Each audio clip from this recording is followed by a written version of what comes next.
Hello, what's up mga kumarikong tigang? Good morning po sa inyong lahat. Isang mapagpalang araw naman po ha mga kumarikong tigang. At ngayon po, andito po tayo na naman sa outdoor. Kasi tayo po nandito po sa dagat. Kaya outdoor vlog na naman po tayo. Dagat ba to? Hindi po lake. Nandito tayo sa may breakwaters po ng Laguna Lake. Ito, tingnan nyo. Ang ganda ng tubig ha. Tingnan nyo. Wow! Tingnan nyo ha.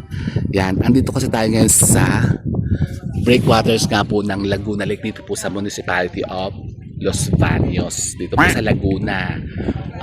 Anong ginagawa mo dyan? Wala lang po. Dito lang po ako nagpapahilahil ako. Kasi tayo po nagpapa-sunbathing. Kasi syempre kailangan naman natin yan yung vitamin K. Para tayo magtawi ulit ang ating kariktan at ang ating natural na kagandahan. Talaga ba? Oo po mga kumariktigang. So, for today's video po mga kumariktigang, ay mag-share din tayo ng isang napaka-interesting na topic na may kinalaman po din sa tubig. Kasi nandito nga tayo sa lake mga kumariktigang. So, ito, ang topic natin na pag-uusapan ngayon tungkol po sa tubig. Kasi batid nyo po ba mga kumariktigang na ang any body of water o ang natural na tubig, yan katulad po niyan, lake, yan mga dagat, sea, mga waterfall, spring, mga yan, ilog, mga tubig ulan. Isa po yan sa napakainam na pang-cleanse o pang-tanggal ng sinasabi mga negativity sa ating katawan. Talaga ba? Opo, hamak market natin nyo. Ayan. Tignan si Manong, nagpimingwit. May nahuli na kaya siya? Ayan, tingnan nyo. Ang ganda nitong lake. Dati pa to kasi itong lake na to, napakalalim nito. Pero ngayon parang bumabaw. Pababaw na lang siya, pero parang marami pa rin naman isda ang nahuhuli. Kaya lang doon, parang napakarami na doon mga baklad. Yung nakita nyo ba yung baklad? Yung mga pens, fish pens, nilalagyan nila sa gitna. Tapos dito naman sa banda rito, ayan ito kasi may hotel kasi dito, yung, ano ba tong hotel na to? Yung City of Springs. So meron na sila ditong in-improvise na parang solar power. Yung mga solar panel nila. Dito nilagay mismo sa tubig. Nako. Tingnan nyo. Yan kasi natural yan natural water ito po, itong lake na to. So ito po, isang maganda rin po yan na kumbaga pangtanggal. Dito at medyo against the light yan. Pantanggal ng mga sinasabing negativity sa katawan po ninyo. Halimbawa, kayo nga po ay nakakaranas ngayon ng sobang mga bigat ng aura ninyo. Nako, may pusa. Ming! Ayan, may pusa din nyo. Si Moret. Moret! Ano hinihintay mo dyan? Yan. Kung kayo po ay nakakaranas nga ng sobrang bigat sa mga sarili po ninyo, kayo po ay lagi na lamang minamalas, parang lagi kayong nauusog, may mga curses kayo, mga sumpa na hindi matanggal-tanggal sa sarili po ninyo dahil kayo po ay lagi na lamang parang yun nga nauolats, minamalas, yung mga negativities kayo lagi parang pinupuntirya. Hello Ming, sarap ng upo mo dyan, baka malaglag ka dyan. Tignan nyo naman, pusa. Hello Ming, kumain ka na ba?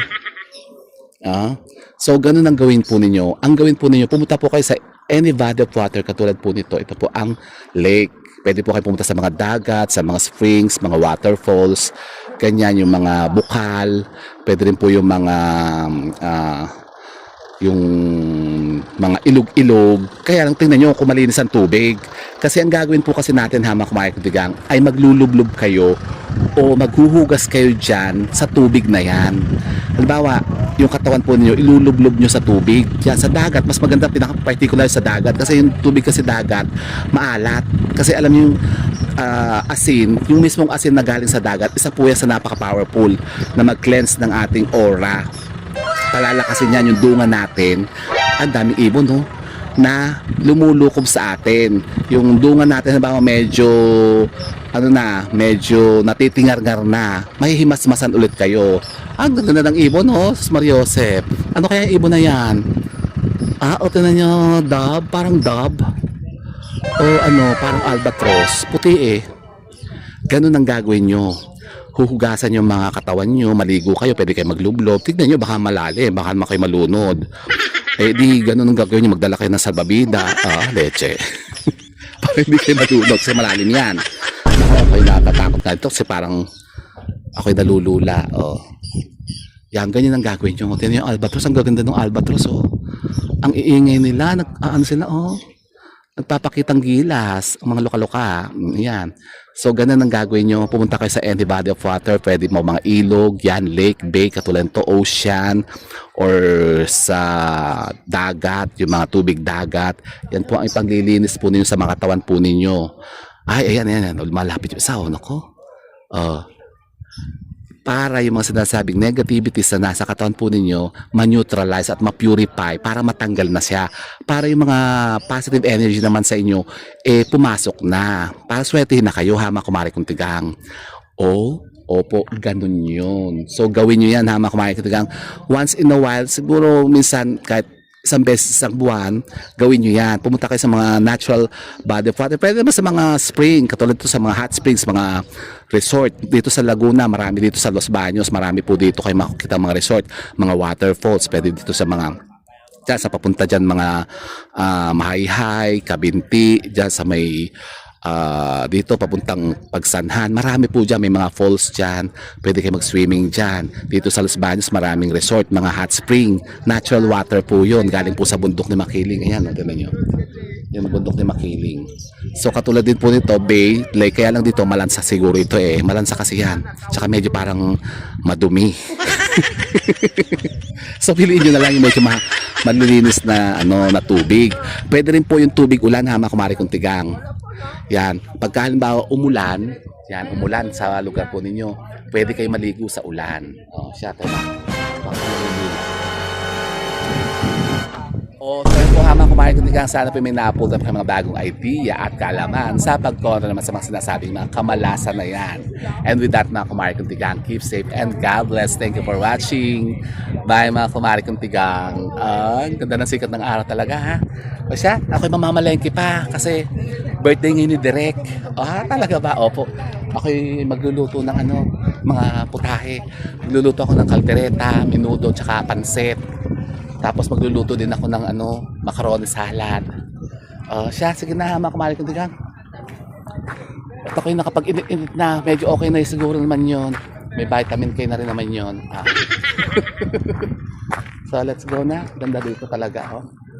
Pasyal kayo dito, Hama Kumari Kuntigang. Kung kayo magagawin dito sa Los Baños, punta kayo dito sa may breakwaters po ng Los Baños. Dito lang po ito. Yan, ganda. Pwede kayo dito magpainit-init, magpahila-hilahod kayo, diba? Magpa-ora-ora, mag-picture-picture taking, diba? Yan, hindi pa nila tinatanggal yung mga nila, Christmas decorations. Yan pa rin yung Christmas decoration nila, Tapos andito pa yung mga mga chubibo. Itong December pa kasi ito, yung mga chubibo nila, hindi pa tinatanggal. Yung may mga sidera pa doon, yung mga nagbebenta. Mga sidera, yung mga nagbebenta ng mga kung ano-ano. So, yan. Yan. Sarap. Ang sarap na pakiramdam, ha. Masarap talaga pag nagpapainit sa araw. Sa umaga. Nakaka-refresh. Sige na. Bye, mga Kumari Kuntigang.